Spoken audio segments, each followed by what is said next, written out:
Astaghfirullah. Bismillahirrahmanirrahim. Assalamualaikum warahmatullahi wabarakatuh.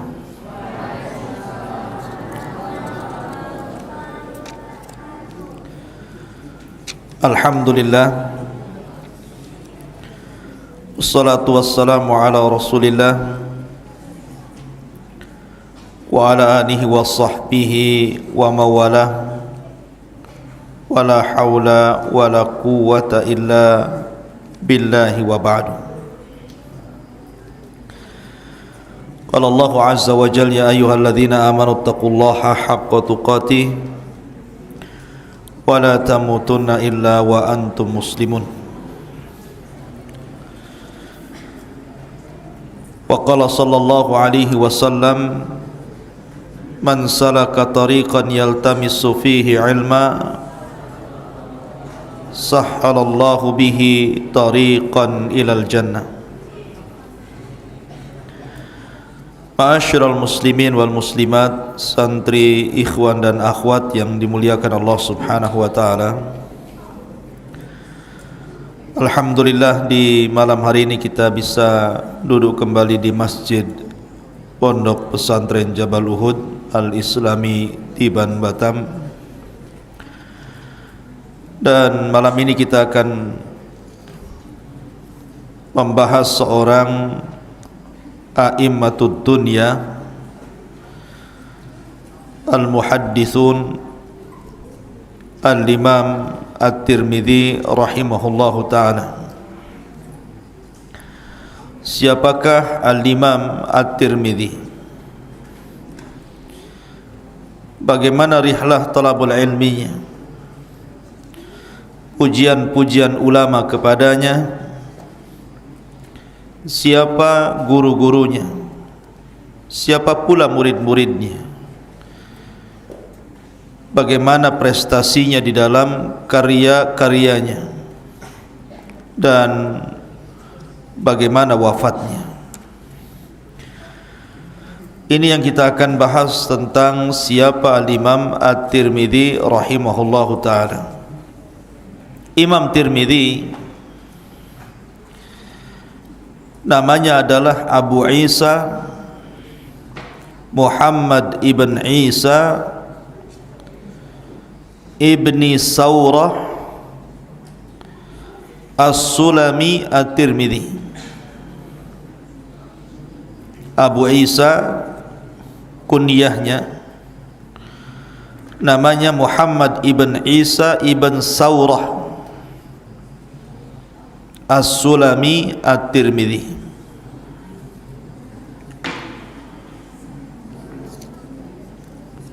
Dan Imam Tirmidzi satu di antara sekian para ulama yang disebut dengan mukharrij, ulama yang mengeluarkan hadis Nabi sallallahu alaihi wasallam yang kemudian dibukukan dan bukunya menjadi masdar, sumber dari sumber-sumber hadis Nabi sallallahu alaihi wasallam yang jadi rujukan kita kaum muslimin sampai hari ini, bahkan sampai kiamat dibangkitkan. Lah, Imam Tirmidzi hidup di masa kurun yang sangat mulia. Jadi beliau Imam Tirmidzi itu hidup di masa kurun yang sangat mulia, yang disabdakan Nabi sallallahu alaihi wasallam, khairun nasi qarni, thumma alladhina yalunahum, thumma alladhina yalunahum. Sebaik-baik generasi adalah generasiku, kata Rasul, dan sahabatku. Kemudian yang setelahnya para tabi'in, kemudian setelahnya para tabi'ut tabi'in. Lah, Abu Isa Imam Tirmidzi atau Muhammad ibn Isa ini hidup di permulaan abad ketiga, di masa tabi'in. Artinya masa keemasan, masa di mana para ulama masih banyak yang hidup dari ulama-ulama besar Islam. Karena Imam Tirmidzi lahir pada tahun 209 dan wafat pada tahun 279. Lahir pada tahun 209 dan wafat pada tahun 279, dan hidup di masa Daulah Abbasiyah. Adapun kenapa disebut Imam Tirmidzi padahal namanya Muhammad ibn Isa atau kunyahnya Abu Isa. Tirmidzi itu nisbah kepada sebuah kota namanya Tirmidz. Ada kota namanya Tirmidz sebelah selatan Iran, di mana masuk pada daerah kalau sekarang disebut dengan Uzbekistan ya, atau masuk kepada daerah Khurasan. Jadi disebut Imam Tirmidzi. Tirmidzi itu karena dinisbatkan kepada sebuah kota, sebuah daerah. Dan ada yang kemudian membacanya Tarmidz, ada Turmuz, ada Tirmidz. Jadi ada sebagian ulama mengatakan Imam Tarmadhi, ada yang mengatakan Imam Turmudhi, ada yang mengatakan Imam Tirmidzi. Walaupun yang masyhur adalah Imam Tirmidzi, ya. Dan itu yang dikuatkan oleh Al-Imam Ibnu Daqiq Al-Id rahimahullahu taala. Lah, bayangkan Tirmidzi ini bukan Arab. Karena sudah saya katakan bahwa di antara ulama-ulama hadis yang asli Arab itu 4 kan, Imam Malik, Imam Ahmad, Imam Muslim, Abu Dawud. Ingat pelajarannya kemarin. Kemudian yang bukan Arab, Imam Bukhari, Imam Nasai, Ibnu Majah, dan Tirmidzi. Ini bukan orang Arab. Tetapi walaupun Imam Tirmidzi bukan Arab, bukan berarti dia tidak bisa menjadi ulama yang menjangkau bangsa Arab itu sendiri. Dan itulah Islam, ikhwatu fiddin, apabila membuka sebuah daerah yang daerah itu non muslim, kemudian dibebaskan, maka pasti Islam akan menjadikan anak-anak mereka menjadi ulama-ulama dunia. Beda dengan Belanda, jajah negeri kita, kita jadi romusa, bekerja paksa, bukan disekolahkan gitu ya. Tapi kalau Islam membebaskan sebuah kota, maka Islam akan mencerdaskan kota itu sehingga lahir para ulama-ulama dunia seperti Imam Bukhari, Tirmidzi, Ibnu Majah, Nasai, dan banyak karya dari ulama-ulama yang bukan Arab. Dan itu menunjukkan bahwa Islam ini bukan milik orang Arab, tapi Islam adalah agama langit untuk seluruh manusia. Wa ma arsalnaka illa rahmatan lil alamin. Ma'asyiral muslimin, santri ikhwan dan akhwat yang dimuliakan Allah Subhanahu wa taala. Lah, Imam Tirmidzi ini masuk dari kategori ulama yang diperhitungkan, terutama dalam karyanya. Di dalam mengumpulkan hadis-hadis Nabi SAW, Imam Tirmidzi ini selalu disebut. Makanya kan ada istilah di dalam mustalahul hadis itu yang sudah saya jelaskan pada pertemuan yang lalu-lalu. Ada istilah akhrajahu arba'ah, akhrajahu sittah, akhrajahu sab'ah, akhrajahu khamsah, akhrajahu thalatha. Hadis ini dikeluarkan Imam 4, hadis ini dikeluarkan Imam 6, hadis ini dikeluarkan Imam 7, hadis ini dikeluarkan Imam 5, hadis ini dikeluarkan Imam 3. Imam Tirmidzi masuk semua. Kalau disebutkan hadis ini dikeluarkan imam 4, Tirmidzi masuk dalam 4 ulama itu. Abi Dawud, Tirmidzi, Nasai, Ibnu Majah. Kalau disebut sitah 6, Tirmidzi masuk di situ dari 4 ulama ditambah Bukhari Muslim. Kalau masuk pada sab'ah ulama yang 7, maka Imam Ahmad dimasukkan di situ dan Tirmidzi ada di situ. Kalau dikatakan dikeluarkan 3 imam, salah satunya Tirmidzi, setelah Abu Dawud, Nasai, Tirmidzi. Dikeluarkan Ibnu Majah. Kalau disebutkan khamsah, berarti masuk padanya Imam Ahmad dan 4 imam Abu Dawud, Tirmidzi, Nasai dan Ibnu Majah. Jadi Tirmidzi masuk semua pada mustalahat hadithiyah ini. Menunjukkan bahwa ini bukan orang biasa Imam Tirmidzi ini. Bahasa kitanya bukan kaleng-kaleng. Ya. Tapi drum lebih besar lagi. Ya. Ma'asyiral muslimin yang dimuliakan Allah Azza wa Jalla. Sebagaimana layaknya para ulama dulu, para ulama hadis, mereka suka rihlah, safar untuk mengumpulkan hadis dari berbagai macam daerah dan negara. Dan itu menunjukkan kesungguhan para ulama dulu dalam menuntut ilmu.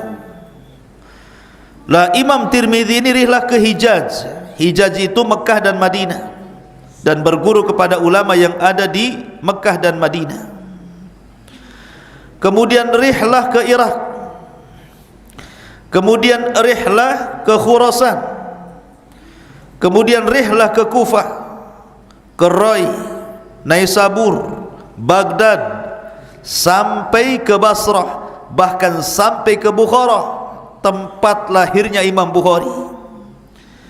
Dan di Bukhara inilah dia melazimkan diri untuk belajar kepada Imam Bukhari. Bahkan guru yang mempengaruhi kecerdasan Imam Tirmidzi adalah Imam Bukhari. Imam Bukhari itu guru besarnya Imam Tirmidzi yang mencetak Imam Tirmidzi menjadi ulama hadis dunia. Luar biasa. Banyak soalan-soalan yang kemudian ditanyakan kepada Imam Bukhari, kemudian dijawab Imam Bukhari, kemudian ditulis dan menjadi karya. Itulah Imam Bukhari pengaruhnya kepada Imam At-Tirmidzi rahimahullahu ta'ala. Bahkan Imam Bukhari sangat tawadhu'nya kepada Imam Tirmidzi, mengatakan apa? Ya Tirmidzi, man tafa'tu bika aktsar mimman tafa'ta minni. Wahai Tirmidzi, ketika aku mengajar dirimu, manfaat yang aku dapat jauh lebih banyak dibandingkan manfaat yang kau dapat. Ilmu yang aku dapat dari kamu jauh lebih banyak daripada ilmu yang kau dapat dari aku, kata Imam Bukhari. Saking tawadhunya tuh Imam Bukhari. Bahkan tradisi para ulama dulu, apabila seorang guru kagum dengan murid, maka guru itu akan meriwayatkan 1 atau 2 hadis dari muridnya. Lah Imam Bukhari juga sama. Dia meriwayatkan hadis dari Imam Tirmidzi 1-2 hadis, dan itu menjadi sebuah kebanggaan Imam Tirmidzi bahwa Imam Bukhari mengambil ilmu dari dia walaupun 1-2 hadis. Menunjukkan bahwa Imam Bukhari sangat mengagungkan Imam Tirmidzi, tentu karena kecerdasannya. Ma'asyiral muslimin, santri ikhwan dan akhwat yang dimuliakan Allah Azza wa Jalla. Tetapi nanti ada kisahnya. Imam Tirmidzi ini kan orangnya ahli ibadah, orangnya zuhud, dan orang yang mudah menangis. Saking banyak menangis, ada yang mengatakan akhirnya dia mengalami kebutaan di akhir hayatnya. Ada yang mengatakan bahwa sebab butanya karena dia selalu menangis karena sedih akan kematian gurunya Imam Bukhari. Wallahu a'lam. Yang jelas bahwa Imam Tirmidzi dia buta di akhir hayatnya. Adapun yang mengatakan dia buta dari lahir tidak benar. Imam Tirmidzi ini buta ketika di masa tua, karena dia banyak menangis karena takut kepada Allah Azza wa Jalla. Ada juga yang mengatakan sebab butanya karena dia sedih akan kematian gurunya Imam Bukhari, sehingga dia banyak menangis, akhirnya mengalami kebutaan di akhir hayatnya. Ma'asyiral muslimin wal muslimat rahimani wa rahimakumullah. Taib. Imam Tirmidzi ikhwan adalah tanda dari tanda kebesaran Allah. Dia adalah tanda kekuatan hafalan. Bagaimana ulama dulu itu kalau menghafal luar biasa, sekali dengar langsung hafal. Kalau kita sekali mendengar langsung lupa. Kalau orang dulu sekali dengar langsung hafal. Tidak perlu diulang 2-3 kali, 1 kali saja. Kayak MP3 di kepalanya itu, ada rekamannya. Dan itu diceritakan oleh Imam Tirmidzi sendiri, kisah Imam Tirmidzi dengan ulama Mekah. Jadi suatu ketika Imam Tirmidzi ini safar rihlah dari Turmud menuju Mekah ke negeri Hijaz. Ketika sampai di Mekah, Imam Tirmidzi ini kemudian berguru dengan salah satu alimin ulama di Makkah. Akhirnya dia pun bawa buku catatan, ya kayak antum ini kalau belajar itu betul kayak buku catatan, karena antum bukan Imam Tirmidzi yang sekali hafal dengar langsung hafal. Jadi catat Imam Tirmidzi itu mencatat hadis dengan matan dan sanadnya. Kalau syekhnya mengucapkan haddatsana fulan qala Rasulullah, dicatat 1, 2, 3 hadis sampai berlembar-lembar. Kemudian dia pulang, ya. Kemudian keesokan harinya dia ingin mengulang lagi, membenarkan isi catatannya, takut ada yang salah. Karena terburu-buru, salah pula dia mengambil catatan. Harusnya dia mengambil catatan yang sudah ditulis dari gurunya kemarin, malah mengambil catatan buku kosong yang enggak ada catatannya. Berangkat dia enggak tahu kalau bukunya itu kosong, ya. Ketika sampai di majelis ilmu di depan syekhnya itu, kemudian, dan ini tradisi para ulama, ird namanya, memberitahukan betul enggak catatan ini. Ketika sampai di majelis itu, tahu catatannya kosong, malu Imam Tirmidzi, ditutupnya dia seperti ini. Kemudian syekhnya mengatakan, ada apa kau kemari? Kata Imam Tirmidzi, aku ingin membenarkan catatanku kemarin, takut ada yang salah. Kemudian gurunya membacakan hadis-hadis yang sudah diajarkan kemarin. Imam Tirmidzi hanya bisa nunduk saja, pura-pura melihat catatan seperti ini. Rupanya Allah takdirkan gurunya tahu bahwa itu buku nggak ada catatannya. Marah gurunya, kau tidak malu dengan aku? Aku sudah mengajarkan kamu, kau tidak mengejek diriku ya?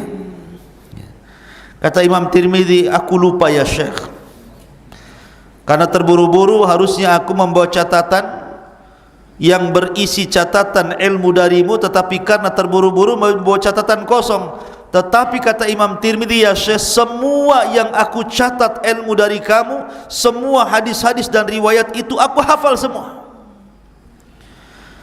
Kemudian Syekh mengatakan, kalau begitu buktikan kalau kau hafal. Akhirnya dia baca satu persatu hadis Nabi SAW dengan sanadnya, dan tidak ada yang salah satu huruf pun. Syekh ini enggak yakin dengan Imam Tirmidzi ini, dan mengatakan, aku tidak yakin dengan kamu. Mungkin kamu sengaja sebelum datang ke sini kau semalam sudah ngapal dulu. Kau datang kemari kau setoran hafalan, katanya. Kata Imam Tirmidzi, tidak. Aku belum menghafal, aku hanya mencatat tulisan kamu kemarin ya Syekh, dan aku langsung ingat. Kata Imam Tirmidzi, begini saja Syekh, kau uji aku, berikan kepadaku 40 hadisan, 40 hadis yang hadis itu belum pernah aku dengar. Bacakan kepadaku 40 hadis yang hadis itu belum pernah aku dengar. Akhirnya Syekh membacakan 40 hadis dengan matan dan sanadnya, dan hadis itu belum pernah didengar Imam Tirmidzi. Selesai membaca 40 hadis, Imam Tirmidzi mengulangnya kembali tanpa ada satu huruf pun yang salah. Bayangkan, ya. Kata Syekhnya, demi Allah aku tidak melihat orang semisalmu dalam kekuatan hafalan.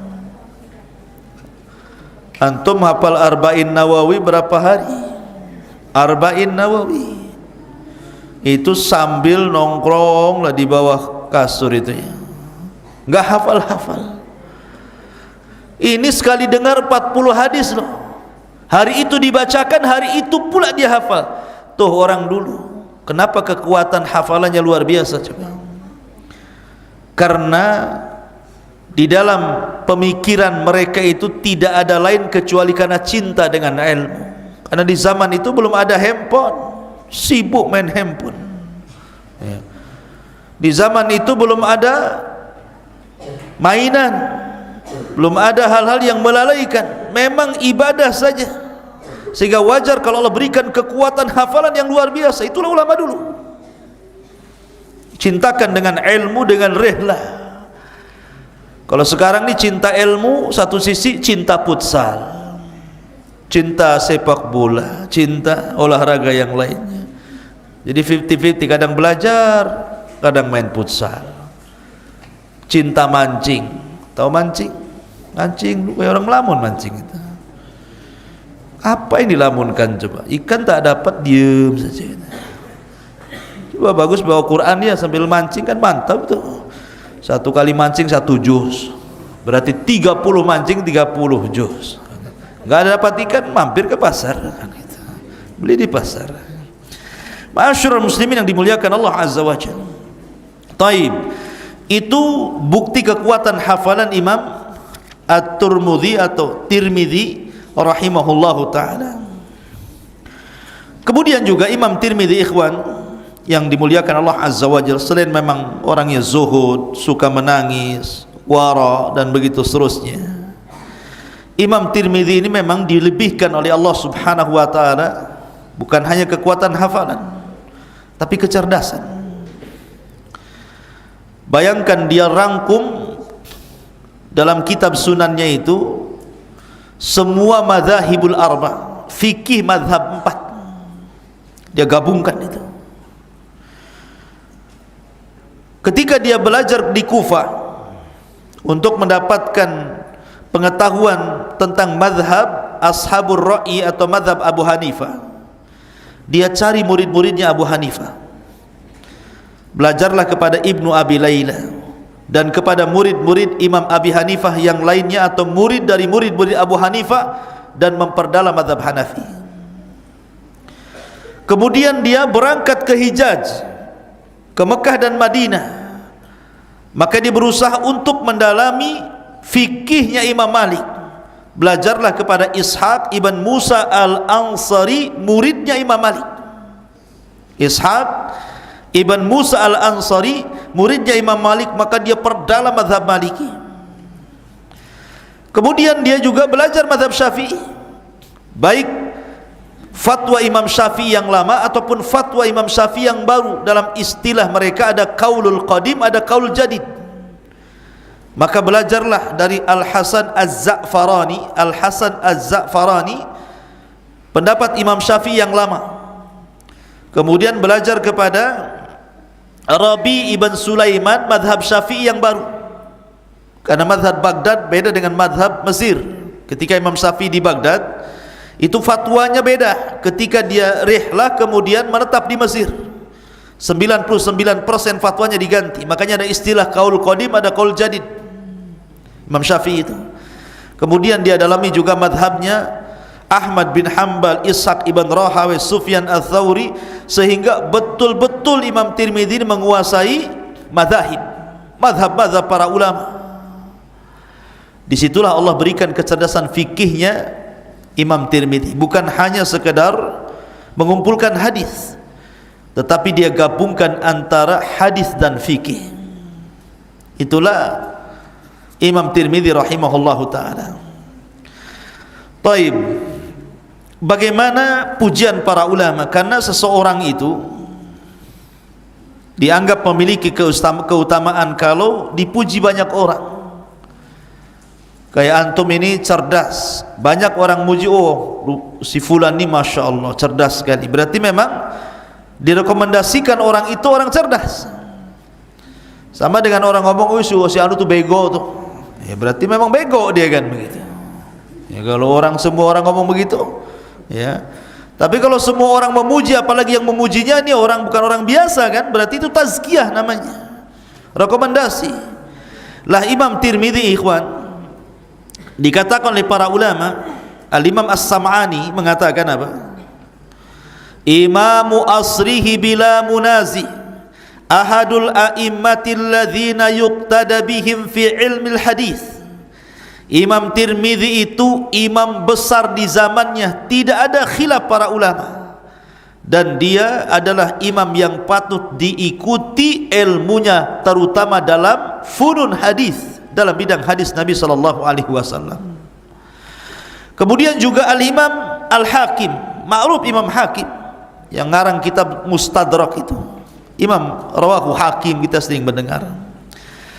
Imam Hakim mengatakan, sami'tu Umar ibn Allaq, aku mendengar Umar bin Allaq berkata, matal Bukhari falam yatruk li Khurasani mithla Abi Isa fil ilmi wal hifdi wal wara'i waz zuhdi. Subhanallah. Katanya Imam Hakim, ketika Imam Bukhari meninggal di Khurasan, maka tidak ada yang bisa menggantikan posisi Imam Bukhari kecuali Imam Tirmidzi, baik pada pengetahuannya, baik pada hafalannya, baik pada waraknya, baik pada zuhudnya. Oh, luar biasa. Jadi Imam Bukhari itu digeser ketika meninggal, posisinya diambil oleh Imam Tirmidzi. Itu menurut Al-Hakim dalam perkataannya Sahibul Mustadrak. Dan lihat perkataan Imam Ibnu Katsir yang mengatakan, ahadu a'immati hada sya'ni fi zamani. Dia adalah satu di antara para ulama yang memiliki pengetahuan dalam bidangnya. Bahkan Imam Ibnu Athir mengatakan, kana Tirmidzi imaman hafidhan lahu tasanif hasanah minhal jami' al-kabir wa huwa ahsanul kutub. Imam Tirmidzi itu adalah seorang imam, seorang hafid, pemilik karya yang baik. Di antaranya adalah Jami' al-Kabir, dan itulah sebaik-baiknya kitab yang dikarang beliau. Taib. Sekarang siapa guru-gurunya? Siapa guru-guru Al-Imam At-Tirmidzi dan siapa muridnya? Ma'asyiral muslimin, ikhwan akhwat yang dimuliakan Allah Azza wa Jalla. Saya katakan tadi bahwa Imam Tirmidzi ini sezaman dengan beberapa ulama yang mengeluarkan hadis Nabi sallallahu alaihi wasallam. Jadi dia sezaman dengan Abi Dawud, sezaman dengan Nasai gitu ya, sezaman dengan Ibnu Majah, Bukhari, Muslim, itu sezaman. Bahkan Bukhari, Muslim gurunya, Abi Dawud juga gurunya. Tetapi Imam Tirmidzi pun berserikat dalam guru mereka juga. Terkadang saya ngajar, Imam Bukhari, Muslim, Abi Dawud kumpul juga di satu kelas. Jadi berjumpa dengan guru-gurunya, gitu ya. Lah, dan itu kecerdasan Imam Tirmidzi. Tetapi dari imam-imam pengeluar hadis ini, yang paling berpengaruh guru besarnya adalah, saya ulangi dari tadi, siapa? Imam Bukhari. Tapi guru pertama yang memberikan pengaruh kepada Imam Tirmidzi adalah Ishaq ibn Rahawayh.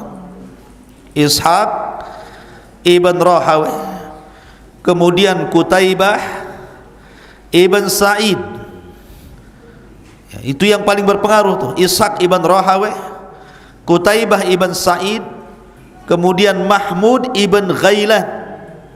Mahmud Ibn Ghailan, selain daripada Abu Zur'ah, Ali bin Madini, kemudian juga Abu Dawud, Imam Muslim, itu semua gurunya. Ya, gurunya daripada Imam Tirmidzi.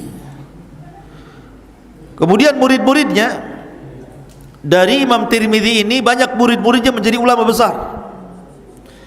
Di antaranya Ahmad ibn Ali Al-Mukri. Ahmad ibn Ali Al-Mukri, Abu Bakar Ahmad ibn Ismail As-Samarqandi, Abu Bakar Ahmad ibn Ismail As-Samarqandi, Abu Hamid Ahmad ibn Abdullah Al-Marwazi, itu muridnya, dan sederetan ulama-ulama yang lain yang menjadi murid-murid Imam Tirmidzi. Gurunya ulama dunia dan murid-muridnya pun menjadi ulama dunia. Jadi guru-gurunya yang ulama dunia itu mencetak Imam Tirmidzi menjadi ulama dunia, dan dari Imam Tirmidzi lahirlah ulama-ulama dunia juga dari murid-muridnya. Luar biasa. Itulah Imam At-Tirmidzi rahimahullahu taala. Lah Imam Tirmidzi, ma'asyiral muslimin yang dimuliakan Allah Azza wa Jalla, tadi sudah saya sebutkan bahwa Imam Tirmidzi ini lahir pada tahun 2009 dan wafat pada tahun 2079 akhirnya, artinya beliau kurang lebih memiliki usia 70 tahun ya. Di usia 70 tahun itulah, tepat di hari Senin di bulan Rajab, hari Senin bulan Rajab tahun 2079 Hijriah, Imam Tirmidzi pun meninggal dunia di Tirmidzi. Imam Tirmidzi meninggal dunia di Tirmidzi. Tetapi di zaman itu ikhwan, ada 3 Tirmidzi. Zaman yang berdekatan itu ada 3 yang namanya Tirmidzi, Imam Tirmidzi itu. Tapi yang paling masyhur adalah Abu Isa atau Muhammad ibn Isa As-Sulami At-Tirmidzi, atau dikenal dengan Imam Tirmidzi Sahib As-Sunan. Di sana ada namanya Hakim At-Tirmidzi. Hakim At-Tirmidzi pengarang kitab pengarang kitab Khatmul Wilayah. Akidahnya aneh karena dia mengatakan bahwa para wali itu, sebagian para wali lebih afdal dibandingkan para nabi. Sebagian para wali lebih afdal dibandingkan para nabi. Pokoknya ucapannya tidak beres ini Hakim At-Tirmidzi ini. Cuman dia punya buku namanya Nawadirul Usul fi ahaditsir Rasul. Terkadang orang terkecoh ketika berkata Imam Tirmidzi, maksudnya Hakim At-Tirmidzi, orang menyangka bahwa itu adalah perkataan Imam Tirmidzi, padahal dari ulama sesat yang satunya Al-Hakim At-Tirmidzi ini. Ya. Jadi terkadang orang terkecoh gitu ya. Di zaman itu ada Imam Tirmidzi yang memang lahir pada tahun 279, ada Hakim At-Tirmidzi namanya Muhammad ibn Ali, lahir pada tahun 320 Hijriah sebenarnya. Perbedaannya di situ ya. Kalau Imam Tirmidzi lebih dulu 279, kalau Hakim Tirmidzi 320 Hijriah gitu ya. Sudah beda zaman. Tetapi orang-orang setelahnya terkadang salah-salah. Terkadang ucapan Hakim Tirmidzi dinisbatkan kepada Imam Tirmidzi, akhirnya disangkanya Imam Tirmidzi punya pemahaman yang menyimpang kan gitu ya. Maka tidak benar, harus dibedakan antara Imam Tirmidzi, Abu Isa At-Tirmidzi dengan Hakim At-Tirmidzi. Ini biografi singkat daripada Imam At-Tirmidzi. Baik, sekarang masuk pada karyanya. Karya Imam Tirmidzi, Sunan At-Tirmidzi. Ada yang mengatakan bukan Sunan At-Tirmidzi tapi Jami' At-Tirmidzi. Jami' At-Tirmidzi. Apa bedanya Sunan dengan Jami'? Kalau Sunan itu hanya berkisar tentang hukum-hukum fikih saja. Tapi kalau disebut dengan Jami' At-Tirmidzi berarti mencakup hukum-hukum fikih, masuk juga perkara-perkara yang lain seperti keutamaan sahabat disebutkan di situ, kemudian juga keutamaan Rasul, kemudian juga bab-bab yang berkaitan dengan akidah ya, dengan tafsir itu masuk juga. Makanya sebagian para ulama tidak ada yang menyebutkan Jami' At-Tirmidzi, ada yang mengatakan Sunan At-Tirmidzi, walaupun yang masyhur disebut Sunan At-Tirmidzi. Lah Sunan At-Tirmidzi ini ikhwan, dibandingkan sunan-sunan yang lainnya seperti Abi Dawud, Ibni Majah, Nasai gitu ya, dia ada kelebihan. Apa kelebihannya? Ini penting dicatat. Satu, Kalau antum membaca kitab Sunan At-Tirmidzi, pasti antum banyak ilmu nanti yang didapat. Nanti kalau antum sudah banyak pengetahuan tentang bahasa Arab, usul, ilmu-ilmu dasar, kemudian antum ingin belajar hadis, membaca kitab Tirmidzi apalagi dengan syarahnya gitu ya, itu nanti antum akan dapati beberapa ilmu dari bukunya Sunan At-Tirmidzi. Pertama, Imam Tirmidzi memang mengumpulkan hadis Nabi, jadi diletakkan hadis-hadis Nabi SAW dalam buku itu. Kemudian yang kedua, bukan hanya sekedar hadis-hadis Nabi yang dicantumkan di situ, disesuaikan dengan perbab, tetapi juga Imam Tirmidzi terkadang mengambil catatan dari hadis itu secara fikihnya apa. Jadi istinbat hukum dalam fikihnya itu juga dicantumkan dengan terkadang menukilkan beberapa perkataan sahabat, tabi'in dan tabi'ut tabi'in. Jadi kalau kita baca hadis, langsung paham nih intisari hadis ini apa fikihnya gitu ya. Dia mengikuti thariqah Bukhari. Kemudian yang ketiga, Imam Tirmidzi juga dalam kitabnya beliau mencantumkan al-jarh wa ta'dil.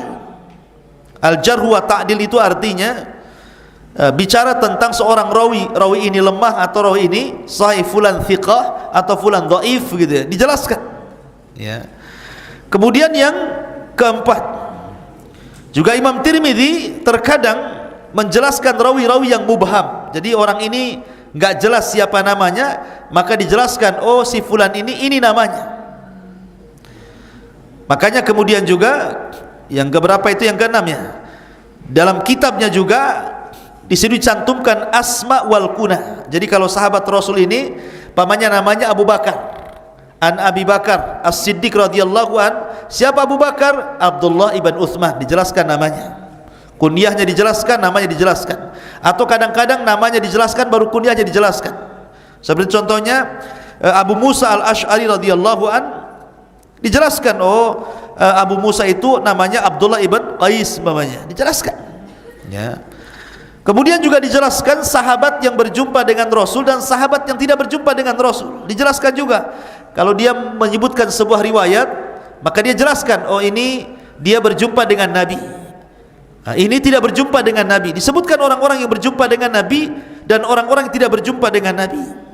Termasuk juga disebutkan padanya, saya katakan tadi, bukan hanya sekedar hadis Rasul, tapi juga ada perkataan tabi'in, perkataan sahabat gitu kan, seperti mu'alaknya Bukhari. Tetapi beda karena Imam Tirmidzi menyebutkan sanadnya, tapi Imam Bukhari tidak kalau mu'alaknya itu ya. Kemudian juga terkadang Imam Tirmidzi menyebutkan ilal hadisnya, oh hadis ini ma'lul, hadis ini berpenyakit, ada masalah, dibicarakan ulama, dijelaskan ya. Termasuk Imam Tirmidzi ini banyak mempopulerkan bahasa atau istilah dalam hadisnya itu haditsun hasanun sahihun. Kalau baca hadis kan, siapa yang hafal Arba'in Nawawi itu mesti nanti ada hadis hasan sahih, hadis hasanun sahih. Apa sih maksudnya hasan sahih di sini ya? Ada yang mengatakan maksudnya hasan itu baik secara isnad, sahih secara matan. Matan itu redaksi, maksudnya isi hadisnya. Adapun sanad itu orang-orang yang sampai ke hadis itu. Ada yang mengatakan hasan secara isnad, sahih secara matan. Ada juga yang mengatakan bahwa hasan secara makna, sahih secara isnad ya. Ada juga yang mengatakan hasan menurut bi'tibar ini dan sahih menurut dengan i'tibar yang lain. Ulama yang mengatakan, ada yang mengatakan ulama ini hasan, ada yang mengatakan ulama sahih. Makanya saya katakan hasan sahih gitu ya. Ada juga yang mengatakan yang dimaksud hasan di sini hasan lidzati, dan yang dimaksud sahih adalah sahih li ghairi. Itu istilah yang disebutkan Imam Tirmidzi biasanya ketika menghukumi sebuah hadis. Ada sering mempopulerkan, walaupun sebelumnya sudah ada yang mengatakan hadis hasan sahih, tetapi Imam Tirmidzi lah yang sangat berpengaruh ketika mempopulerkan istilah hasan sahih ini. Intinya bahwa ikhwatu fillah muliakan Allah Azza wa Jal, karena karya Imam Tirmidzi ini luar biasa, makanya kemudian banyak para ulama itu yang mensyarah kitab beliau Imam Tirmidzi rahimahullahu taala. Di antaranya kalau kita melihat syarahnya beliau yang dikarang oleh banyak para ulama, seperti Aridhatul Ahwadhi. Aridatul Ahwadhi itu syarahnya Sunan Tirmidzi yang ngarang Ibnul Arabi Al-Maliki. Antum tulis di antara syarah Sunan Tirmidzi Aridatul Ahwadhi karya Ibnul Arabi Al-Maliki. Ada juga Tuhfatul Ahwadhi, dan ini yang paling bagus nih. Syarah yang paling bagus kepada Sunan Tirmidzi itu Tuhfatul Ahwadhi namanya. Yang mengarang Al-Mubarak, ini Al-Mubarak Furi ya. Kemudian juga ada namanya An-Nafhu Asy-Syudi ya. An-Nafhu Asy-Syudi Libni Sayyidin Nas. Kemudian juga ada juga syarahnya Ibnu Hajar Al-Asqalani tapi tidak selesai. Tapi banyaknya para ulama-ulama kondang mensyarah kitab Sunan Tirmidzi menunjukkan memang berkahnya Sunan Tirmidzi ini, terutama bagi para ulama fuqaha. Terutama bagi para ulama fuqaha, ahli-ahli fikih itu, ketika mereka membaca kitab Imam Tirmidzi itu luar biasa bagi mereka faedah-faedah yang dicantumkan Imam Tirmidzi dalam karya besarnya Sunan At-Tirmidzi rahimahullahu taala. Ini diantara biografi singkat dari Imam Tirmidzi dan juga karya besarnya Sunan At-Tirmidzi. Taib. Sekarang bagaimana biasa ada hadiah, dan saya ucapkan dari YouTube ini kepada muhsinin yang sudah menyumbangkan hadiah, wali murid yang sudah menyumbangkan hadiah untuk menyemangati santri di malam hari ini. Banyak nih hadiahnya. Taib. Kita bagi tutup semuanya. Kita minta sebagaimana biasa, yang SMA jangan jawab dulu. Saya minta yang SMP dulu, sebelah sini, sebelah kiri ya. Yang SMP dulu, SMA jangan dulu. Taib. Pertanyaannya,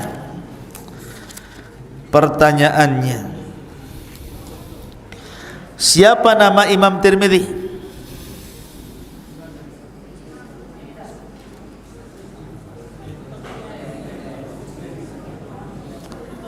Antum. Itu yang pakai songkok tuh.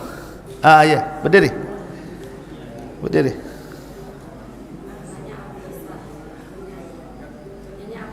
Namanya Muhammad Ibn Isa Ahsan. Masya Allah. Fadhal. Antum dapat sarapan malam ini. Apa ini? Gemes. Sarapan gemes. Taib. Pertanyaan yang sebelah sini SMP dulu. Ya. Pertanyaan sebelah sini. Berapa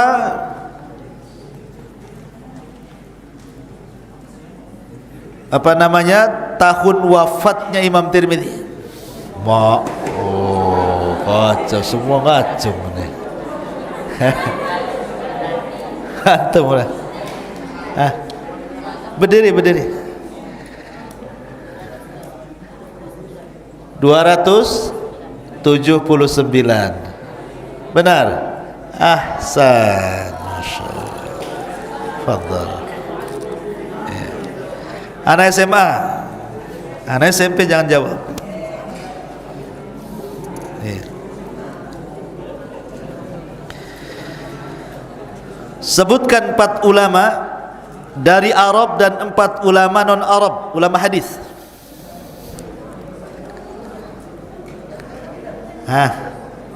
Yang benar ngacungnya kalau ini.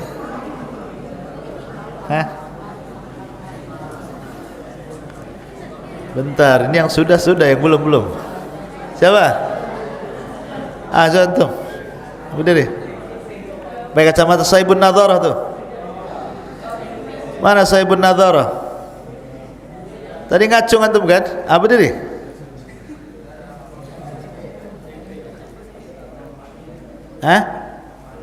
Yang Arab dulu. Malik, Imam Ahmad, Abi Dawud, ahsan. Satunya Imam Muslim, ahsan. Jazakallahu khairan. Fadhal. Ambil. Ya. 4 yang bukan Arab ngacung. Antum pakai masker. Cepat. Yang bukan Arab, Imam Bukhari, Tirmidzi, Nasai. Halo. Bukhari, Ibnu Majah, ahsan. Fadhal. Dapat gemes. Baik.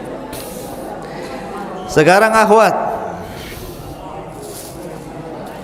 Ahwat dapat gantungan kunci.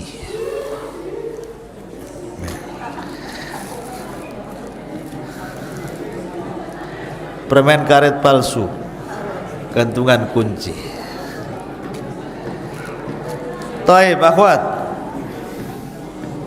Coba yang ikhwan diam dulu. Imam Tirmidzi itu nisbah kepada siapa?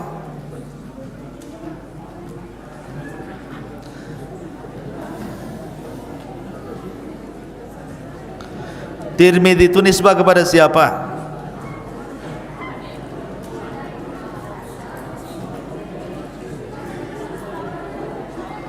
Halo? Ada jawab?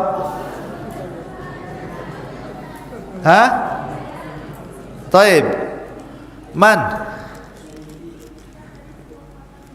Ahsanti, Masya Allah. Sebuah kota di Tirmidz atau Turmud dapat dua gantungan kunci. Taib. Saya taruh dulu di sini, nanti dibawa ke belakang. Pertanyaan yang kedua, sebutkan 3 daerah tempat rihlah thalabul ilminya Imam Tirmidzi. Akhwat,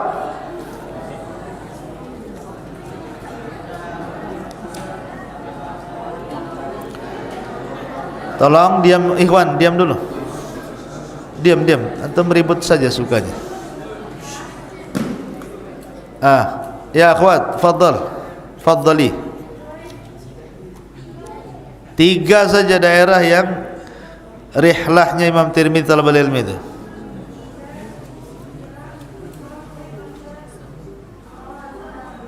Ahsan, jazakallahu khairan. Dapat gantungan pedang lagi, kunci. Satu lagi pertanyaan tuh akhwat. Dengar. Siapa guru Imam Tirmidzi yang paling berpengaruh?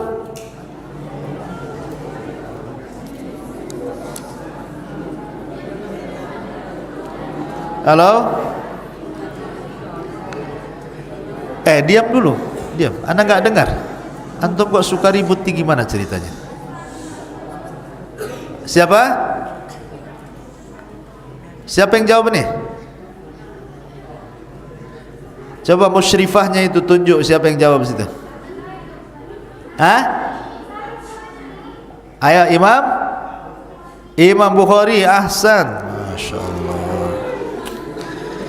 Sekarang ikhwan dapat gantungan kunci 2.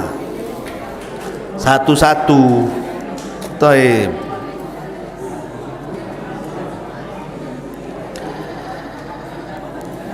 Pertanyaannya, terserah siapa yang mau jawab.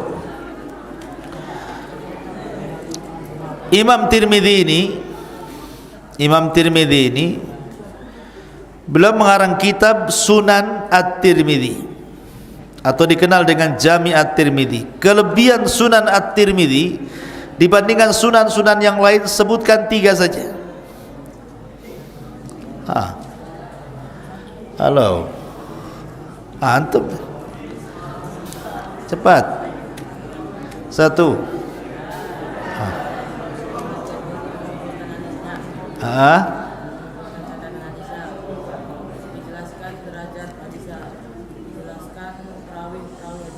Oke, taib nggak apa-apa. Yuk qarib nggak apa-apa. Hah, jazakallahu. Nah, itu gantungan lemari kunci. Jangan hilang kunci lemarinya nanti. Nah. Sebutkan tanggal, bulan, dan wafatnya lagi. Oh, antum semangat kali. Hah, mana?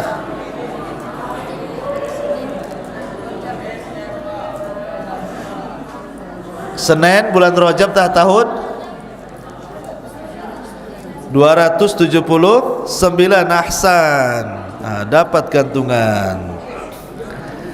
Taib, balik ke gemas. Taib ya. Lemonia, apa ini? Momogi, apa ini? Macam-macam lah. Tak tahulah. Makanan mungkin isinya ini ya. Taib. Akhwat lagi. Ini ada berapa ntar? 1, 2, 3, 4, 5, 6. Berarti 3. Akhwat, 3 pertanyaan. Apabila disebutkan akhrajahu salasa, yang dimaksud siapa salasa di sini? Telah dikeluarkan Imam 3 itu siapa maksudnya Imam 3 di sini?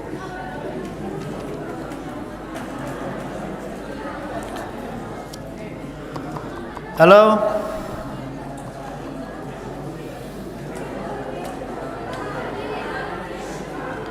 Jangan ribut. Nggak dengar Ustaz di sini. Ya. Ya. Ahsan, tidak dapatlah ini. Gemez. Taruh sini. Oh, iya.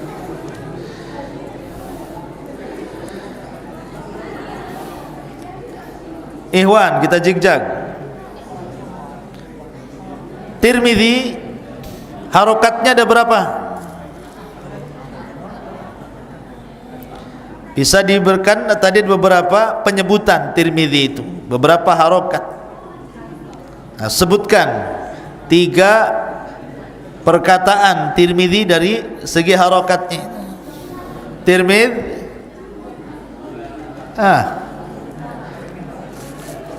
Tirmidzi, Turmud, Tarmid. Untuk Abu Mairo hadiahnya. Antum ini tidak bisa jawab. Kacau.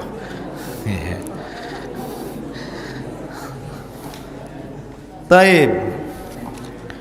Sebutkan 3 guru. Akhwat, jangan akhwan. 3 guru Imam Tirmidzi.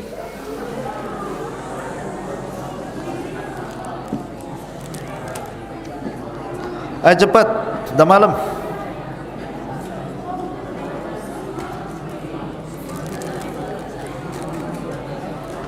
Halo. Sebutkan 3 guru Imam Tirmidzi. Saya baca sampai 3, kalau enggak saya lempar ke Ikhwan. 1, 2.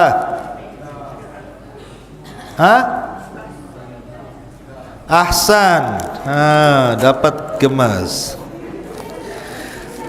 Apa penyebab butanya Imam Tirmidzi? Antum pakai pakaian putih itu, yang putih itu, yang putih. Apa antum main tunjuk tak bisa berdiri?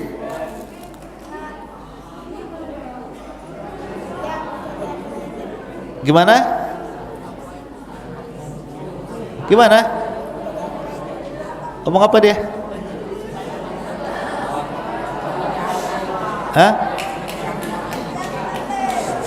Diam. Datar, saya nggak dengar apa tadi.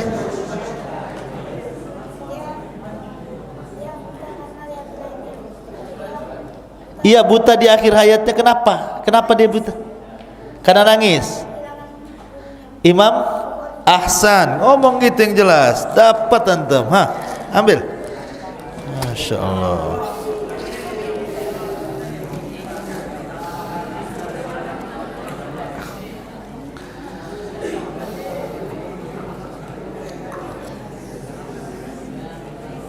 Taib. Perhatikan.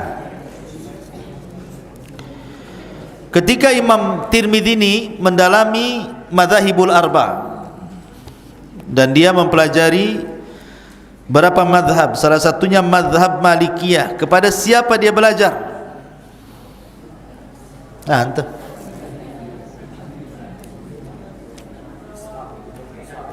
Ahsan, Ishaq ibn Musa al-Ansari. Satu di antara antum.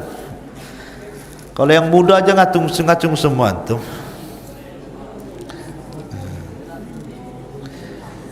Taib. Akhwat, sebutkan perkataan Imam Bukhari ketika memuji Imam Tirmidzi. Ngomong apa Imam Bukhari sama Tirmidzi itu?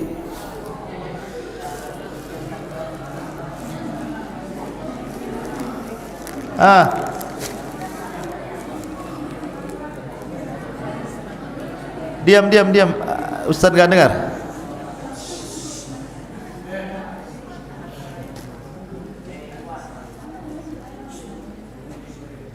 Gimana, ngomong apa itu?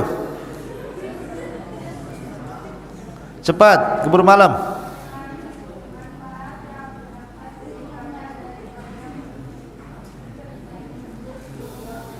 Pakai bahasa Arabnya nggak bisa ya?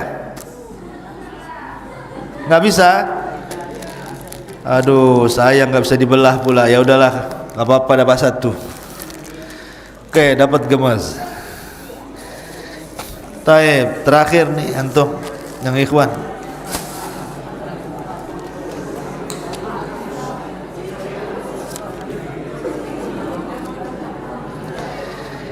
Ceritakan bagaimana kekuatan hafalan Imam Tirmidzi. Ayo. Antum yang pakai ya. Antum yang pakai ya. Ceritakan gimana kekuatan hafalannya. Diam.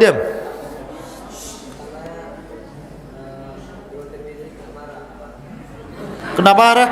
Ujung-ujung kena marah aja. Aduh, apa kacau.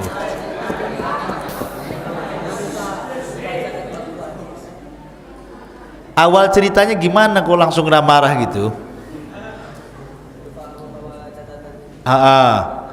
Berjumpa dengan ulama mana? Ulamanya di mana berjumpanya? Di Hijaz, di Mekah, oke. Nah terus setelah berjumpa belajar. Besoknya mau murojaah, lupa bawa catatan. Terus catatan kosong. Terus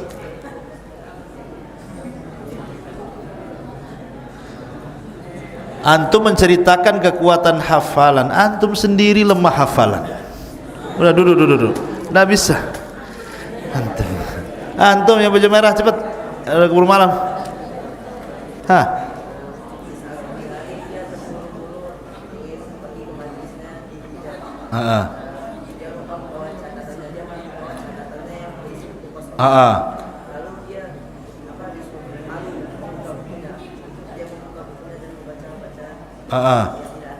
Ya.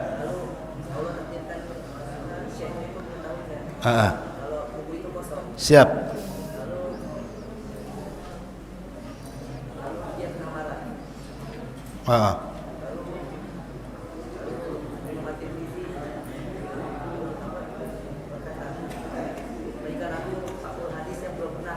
Ahsan.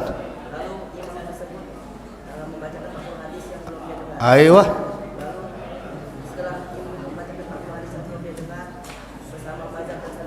Ahsanta, Masya Allah. Mantap nih. Sekelahiran. Taib, dengan berakhirnya gemes terakhir maka berakhir pula kajian subhanallah bihamdika asyhadu an la ilaha illa anta astaghfiruka wa atubu ilaik. Allah taala. Assalamualaikum warahmatullahi wabarakatuh. Jangan dulu keluar ikhwannya, akhwat dulu. Ini hadiah akhwatnya